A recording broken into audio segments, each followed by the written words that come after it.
I tried to tell you, the Hawkeye offense is going to look different this year on the football field. We got our first glimpse at it on the open practice on Saturday, a breakdown of spring football. Plus, Scott Dochterman from The Athletic joins all today. Locked on Hawkeyes.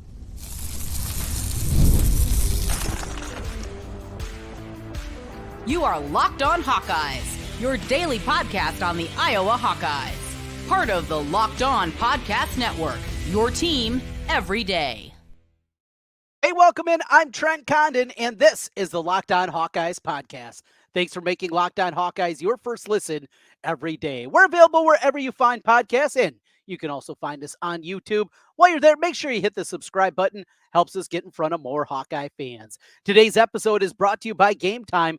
Download the Gametime app, create an account, and use code LOCKEDONCollege for $20 off your first purchase. We got our first glimpse of the Iowa football team and the new offensive system with Tim Lester on Saturday at Kinnick Stadium. And I think overall some positive returns. We're going to break things down. Scott Dochterman's going to be joining us here a little bit later on. Great conversation with Doc, who is as plugged in and gets as deep into the weeds as anybody you're going to find in the Iowa football front, and does a really good job. And we'll do that with Doc coming up here momentarily. But kick things off with just some of the things that I was able to see and talking to some few people also in Iowa City, and kind of a breakdown of overall 15 practices in what we get of spring football. When Tim Lester was hired, if you were an everydayer, you know, initially it was a very much a meh from me. I was not overly excited about the hire. Didn't feel like this was going to be somebody that was going to be able to bring in a new positive influence to the offense, and need to see more.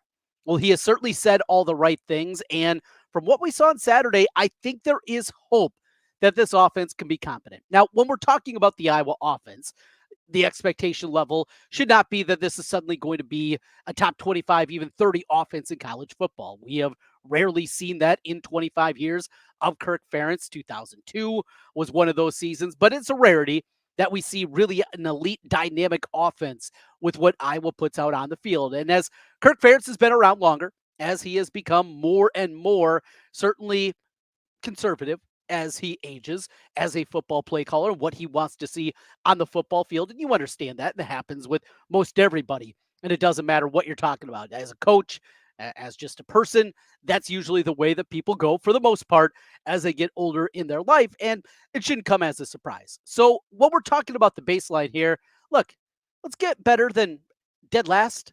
Let's have a top half offense in college football. Now, I think that's the high watermark. I mean, this would have to be everything's clicking. Cade McNamara comes back, and he's 100%. And he's looking like the guy he was a couple of years ago when he was starting for a full season for the Michigan Wolverines and led them to the college football playoff and led them to a Big Ten championship. I mean, you need to see him at that level and probably even surpass the level he was playing at in that season for that to happen, for Iowa to get up, in that 65 range, top 65 yards per game, points per game, even yards per play, whatever metric you want to use to get to that level. Everything's going to have to be right. Offensive line remains the biggest part that we wonder about. Though there is a ton of experience here, it just hasn't been great. And though it was better in the run game a year ago, we're still not talking about an elite offensive line. Now, Mason Richmond was incredibly banged up last season, and that is the hope. If he can come back healthy, 2 years ago as a sophomore, at minimum, he was a pretty good left tackle. We know Connor Colby was never a tackle. He moved inside to guard. He's become a pretty good guard. Jennings Dunker, I thought, acquitted himself incredibly well in his first campaign as a starter a year ago. You have depth inside. Logan Jones, who the coaches love. I'm more of a Tyler Ellsbury guy myself at the center position. They get Cade Borud over the weekend. There's a potential help inside, either at the center or the guard position. Bo Stevens. They got dudes. That's what I'm saying. Now, are they high-level guys? Are they high-level NFL draft picks? They're not. We don't have anybody on this offensive line that is that. But it has to start up front, and I think there were some signs of that. The running game. I mentioned that we saw some glimpses a year ago of it getting better. They moved away from the traditional inside and outside zone that they ran so often. And a big reason for that is the change in the rules of college football and the way they were able to block on the back end and cut blocking, those kind of things. And because of that, we saw them a lot more ISO, a lot more hat on hat type of blocking. You just find your man and move him out of the way. and that's what you're going to do. And it worked out well. With nice season last year in the Iowa offense. Again, putting that caveat out there for Williams. We saw him, I think, take a step forward. Caleb Johnson, I think there's going to be more. And with Caleb Johnson, there were some metrics 2 years ago during his freshman campaign. He had that long touchdown run against Nevada where he was up there. He was moving. It was one of the fastest runs by a college running back that season. And because of that, this is a guy with a big body. Takes a while for him to get going. Well, now that they're at least showing something, right? Pre-snap, we're seeing Iowa use motion a lot more. And that motion can trick the eyes of the defensive players. It also has to make them think more. In the Brian Ferentz offense, at times, always heard about how difficult it was to pick up, which is baffling because defenses were able to seemingly pick it up every single time, and they get downhill because there was never threat of a play down the field. There was never a threat of them doing anything off script, and when it was usually disastrous. It was a stupid jet sweep at the wrong time. It was an end around. It was dumb plays that just, frankly, rarely worked. But that aside, now you have motion. You got the linebackers. You got the safeties. They're not just going to be able to crash down as they have been the last couple of years, coupled with plays down the field, actually taking shots up the field. I know it's a foreign concept, Hawkeye fans, that we've seen the last couple of seasons. Yes, actually trying, just even trying to make a play down the field, how that can have that safety take a step back. That can have that linebacker just pause for a moment. These are the small things, the little things that are incredibly important for this Iowa offense to take a step forward. Quarterback play has to be better. And quarterback play has been atrocious now the last 4 years. We never got to see a healthy Cade McNamara after the injured quad that he had back in August camp during the Kids' Day open practice in the middle of August. Though he played, he was not even close to 100%. Not only coming off a major knee injury, coupled with that, we never got to see him. Remember, he couldn't even take snaps and go with quarterback sneaks under center, and they had to run a lot more shotgun than they wanted to a year ago just because he was so limited in his mobility and his ability to push off. We never got to see this guy at 100%. We know Deacon Hill's not the guy. We know they have to go into the portal and find somebody else and find at minimum a backup quarterback, maybe a guy that can go and push Cade McNamara for the starting job. I think that would make a ton of sense and something that they definitely need to do. Ty Thompson was a guy we got excited about for 2 days, and then he ends up committing to Tulane, so we never got to see him even on campus, but that's the kind of guy that they're going to be looking for. Now, we're getting to the point, only got a week left of the transfer portal being open, and they got to make some waves. I know they're trying. I know they're looking, and if the right guys become available, anticipate they're going to be able to bring one. Not only do we know Deacon Hill is not good enough to be a starting quarterback in the Big Ten, but you also throw into the fact just all the negativity that surrounded it. Just him taking reps. Remember, Cade McNamara is injured. He's coming off an ACL tear. He's not going through reps. Well, you have to have somebody to take the number 1 reps. And I do like what they did with Lionez, giving him both the number 2 and number 3 reps, getting him more acclimated and just giving him more opportunities because he needs it. He needs to come along as a passer, and we'll see if he's done enough at minimum for them to say, you know what, we maybe can do something here. Maybe this is a guy that we can continue to build with the great running ability that he has, and we can make him actually a quarterback down the line. It's probably going to still take some work, but we'll see coming out of spring practice exactly what that is. They got to get the scholarships, and that's another big component that we've talked about a lot, but good to talk some Iowa football, and we got a lot more coming your way. Mentioned Scott Dochterman. He's going to come into the program next. We will talk a little bit with Doc about everything that he saw over in Kinnick Stadium on Saturday and break things down with him. We continue Locked On Hawkeyes, talking with Scott Dochterman coming up next.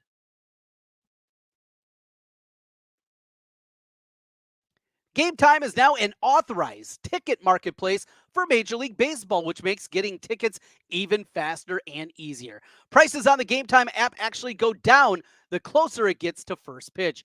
Killer last-minute deals, all-in prices, views from your seats, and their lowest price guarantee. Gametime takes the guesswork out of buying MLB tickets.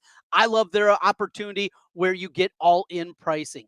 Finding out exactly what your total is going to be up front, no surprise fees at checkout, know exactly what the ticket is going to be from the top to the bottom. I love that part of Gametime. Plus, views from your seats. Find exactly where you're going to be inside the stadium, inside the arena, wherever it is, they got you covered with Gametime and know what your view is going to be when you're watching the game. And your purchase is covered with the most flexible customer service policy in the ticking industry. Take the guesswork out of buying tickets with Gametime. Download the Gametime app, create an account, and use code LOCKEDONCollege. That'll get you $20 off your first purchase. Terms apply. Again, create an account and redeem code LOCKEDONCollege, LOCKEDONCOLLEGE for $20 off. Download the Gametime app today. Last minute tickets, lowest price guaranteed. Today's episode of Locked On Hawkeyes is also brought to you by FanDuel. Well, it's playoff time in the NBA and NHL. Baseball's in full swing, and FanDuel is your place to bet on every single game. Right now, new customers get $150 in bonus bets guaranteed. That's $150 win or lose. Bet on everything from slap shots to home runs to slam dunks, all on an app that is safe, secure, and super easy to use. What are you waiting for? Visit FanDuel.com/lockedon and make your first bet an automatic win. That's FanDuel.com/lockedon for your first bet. FanDuel, America's #1 sportsbook.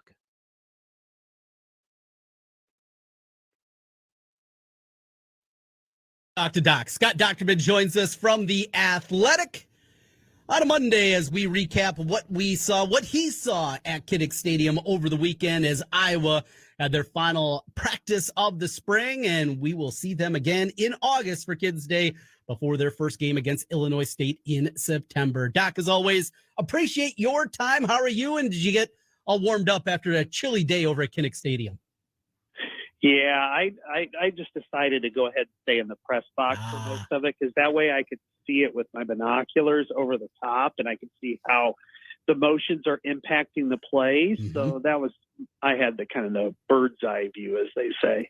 Not a bad thing. I know you do a lot of charting, kind of seeing those kind of things, and you've seen it. I've seen it. I've been screaming about it since Tim Lester took the job. This is going to be a different offense. Every offensive coordinator has had a different offense, even if you don't want to believe it.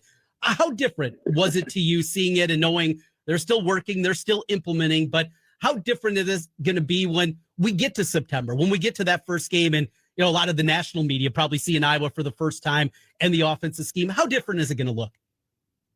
It's significantly different. And I know a lot of fans, I had to try to explain to them on some of my comments under my story that they don't believe it's going to change because, well, it's Kirk Ferentz and it's not going to change. No, it's changed. It's completely different. And there's a lot more motion. The patterns are different. I would say the spacing is different among the routes. It's one practice. They're not going to go too detailed in so many different areas, but you could just see that the layout is so much different than what it once was. And so will people recognize it? I don't know. I mean, I think it really matters about, what kind of success are they going to have? If they score 17 points and run for 110 yards and complete half their passes, then people are going to think it's the same old Iowa offense, even though it's completely different. But I think what I saw enough of, both in practice and then kind of what I was told was, look, this is it's really helpful to our running game first. And because the passing game is not anywhere near where it needs to be or should be, I think you could spot some differences, some challenges for the defense just in trying to guess where the ball is going to go and how it's going to get there. One of the most disappointing aspects I thought of last season, we saw the run game make improvement. They got better, but a lot of that was LaShawn Williams. Caleb Johnson, I thought, was on his way to superstardom, and it didn't click last season for him.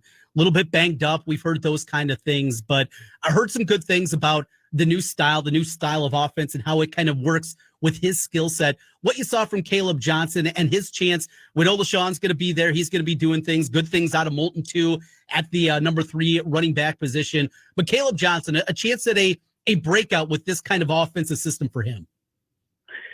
It's possible. And the reason why I say that is because what this offense does with its motion is it forces conflict at the second level. Whereas before, Iowa had its best attribute or best unique attribute in the zone scheme taken away from it legislatively because of no more cut blocking. and the opponents were just beating them to where they thought the ball was going to go, because that's where it always goes. Well, in this case, that with motion and with some more zone reads, some more jet sweeps and jet sweep action to it, it forces that conflict at the second level, which means Caleb Johnson can get to the line of scrimmage without facing another colored jersey. And if he can do that and hit the hole, he's got an opportunity to do a lot of really good things there with a head of steam, because he is a big physical back. He's got great speed, and now he's learning how to run with the ball a little bit better and, inflict pain at the end of the runs. I think those are the things that I see from him that are going to make him so much better. Even if the line is not full of superstars, the thing that they're getting with this, Trent, is that by the second level being held a little bit longer in conflict by the motion, that they can get to their spots quicker too. And that allows them to block, instead of kind of blocking almost like a quarter of a human being, that they can get to half to 2/3 of a human being. And that's really going to change the dynamic of the running game and allow Caleb Johnson to do what he does well. I really enjoyed listening to Tim Lester. I get a kick out of him. I think he's a fun guy. I think he's a guy that understands what Iowa wants to do and what Kirk wants to do, but doing it a different way. He said something interesting I wanted to pick your brain on, though. He said he was talking about the run game. He said they still have some things to clean up on the back end. Is that talking probably about the outside zone plays, something that is basically kind of ripped out of the playbook a year ago? Is that what he was talking about when he was talking about cleaning up some things on the back end? Yeah, there are a lot of different areas. I would say the back end could mean everything from the quarterback to the backside.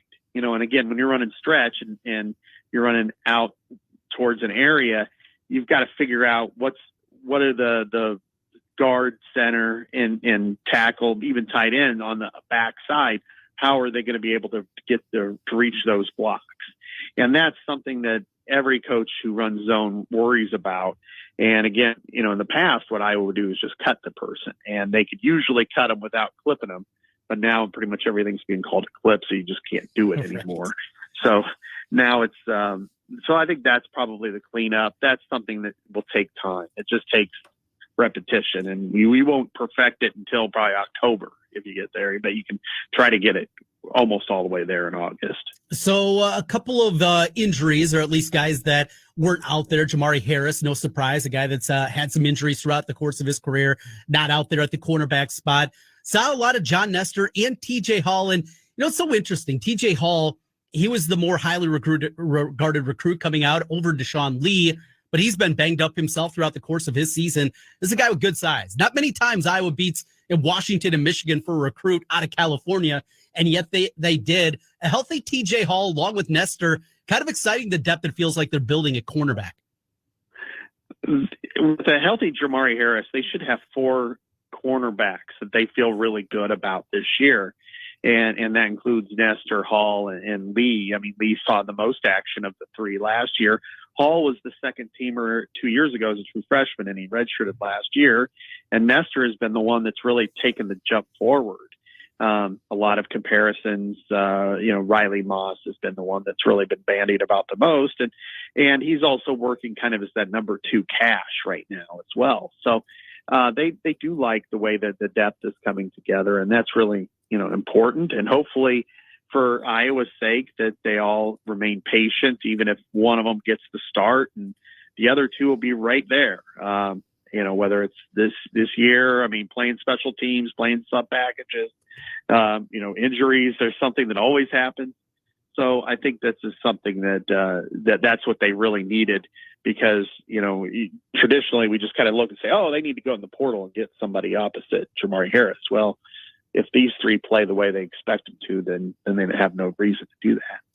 There is still an opportunity to add to this roster. It's a scholarships crunch right now, though, for the Hawkeyes as they try to figure out exactly what it's going to look like, who's going to be entering the portal. You'd anticipate there might be a name or 2 here, certainly this week, as they have, 8 days before the portal closes again after they wrap up spring football. But backup quarterback, wide receiver, And defensive tackle, would those be maybe the three positions you're looking at minimum, just for some depth pieces?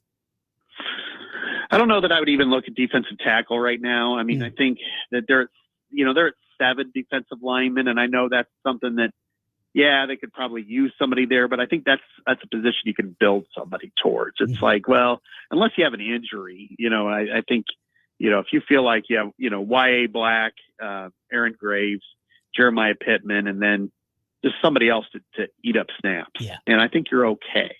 And that's a scholarship you don't want to really blow at that point. Maybe a Jeff Bowie comes through. He was playing a lot the other day.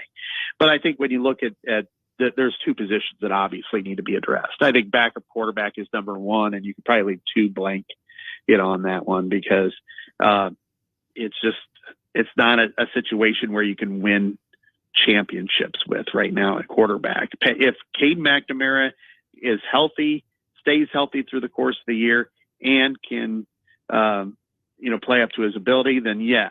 But he hasn't been able to do that, so you don't want to rely on that. You never know what the worst can happen.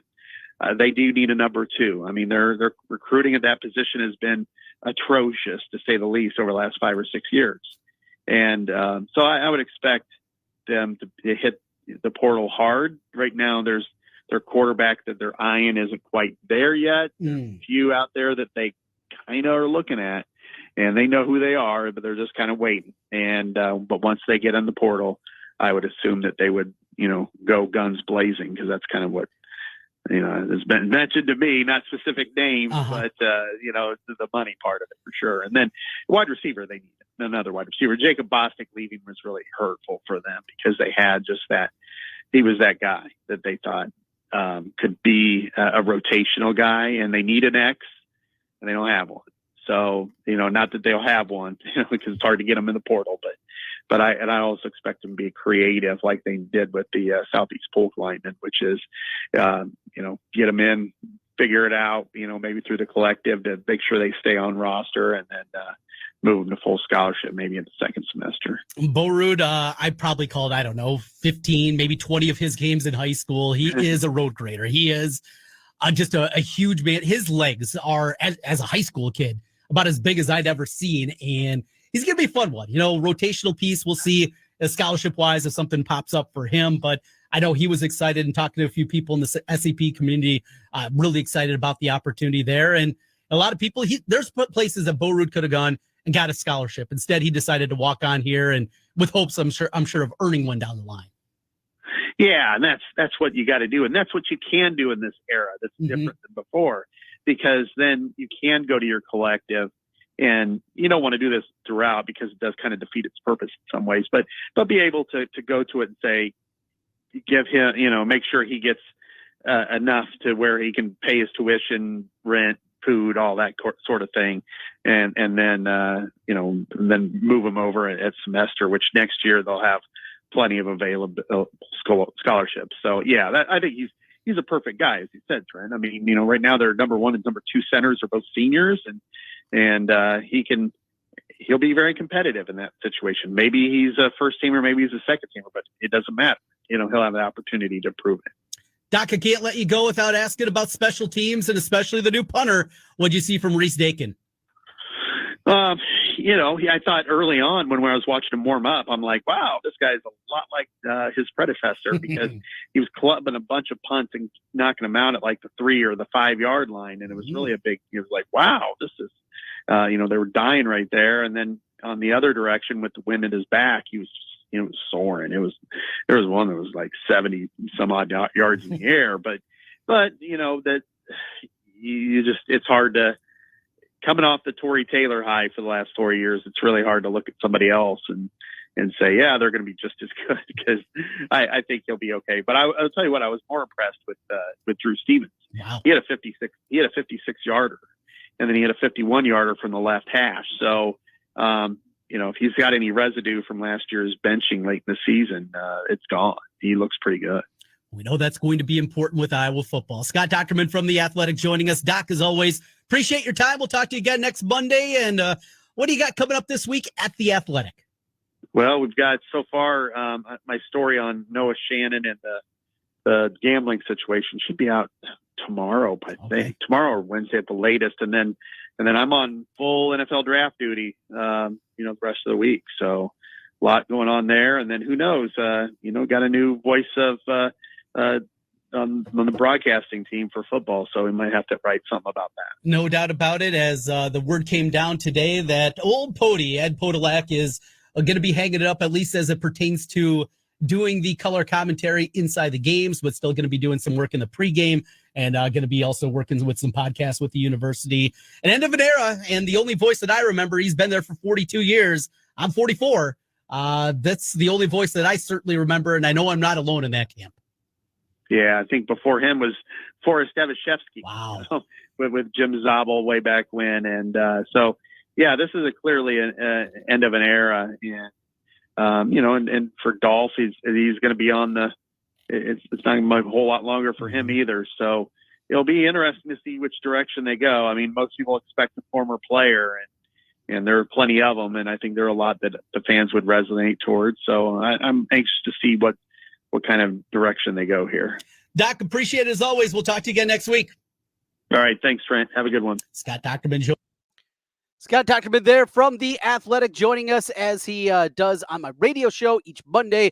Miller and Condon, you can catch that on 106.3 KXNO and on the iHeart Radio app. We continue a big weekend in the books for Iowa baseball. That comes your way as we continue Locked On Hawkeyes with you here on a Tuesday. Stay right there. We're back with more in a moment. Today's episode of the Locked On Hawkeyes podcast is brought to you by Monopoly Go. That's right. I've been told I'm a competitive person. I think a lot of people know that that's very true. Anybody that's played, doesn't matter, it has to be sports or cards or gambling.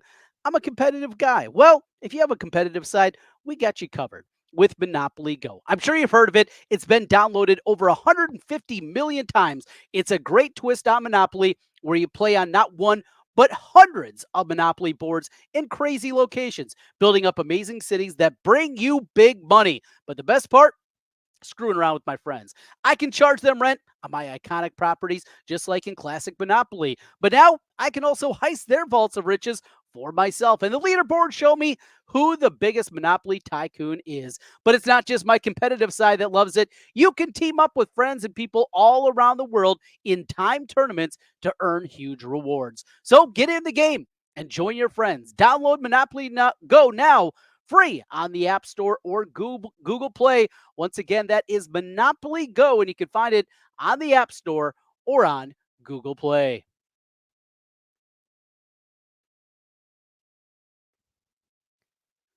Back with you one final time here on the Locked On Hawkeyes podcast. Trent Condon, thanks for hanging out with us here today. Wrapping things up with a little baseball talk as the Iowa baseball team got not just a much-needed series victory against Rutgers over the weekend, they swept away the Scarlet Knights. And all of a sudden, this Iowa baseball team that a lot of people have left for dead, myself included, they put themselves in pretty good shape now, suddenly to not just qualify for the Big Ten tournament, potentially make a little bit of a run. Hawkeyes now sit alone in fifth place in the conference and just a half game out from Nebraska and Purdue with a 9-6 record at this point in the season.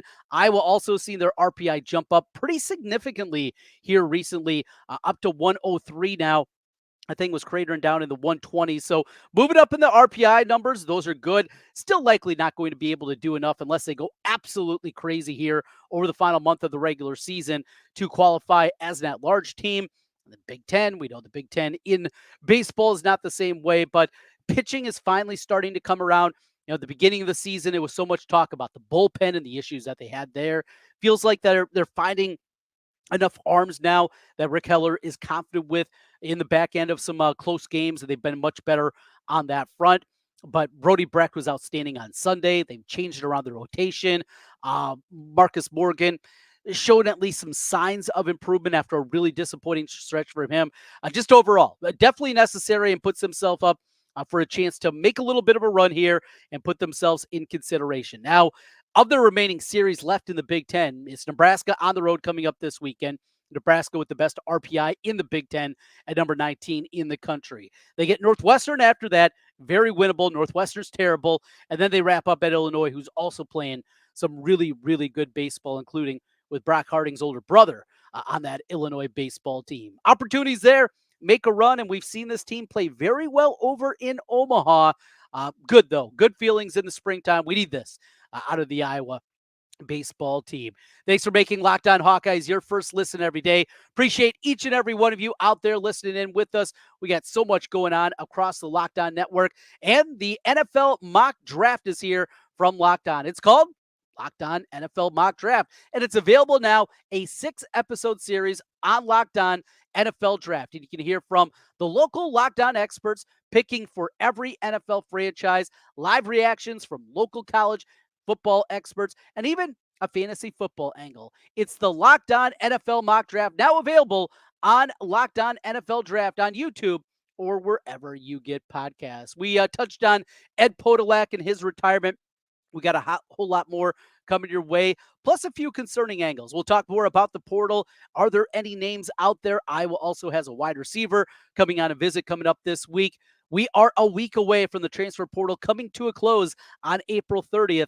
Iowa's got to do work and do it quickly in order to get somebody on that dotted line. We'll be back with you tomorrow. Lots going on. Thanks for making Locked On Hawkeyes your first listen every day. Go Hawks.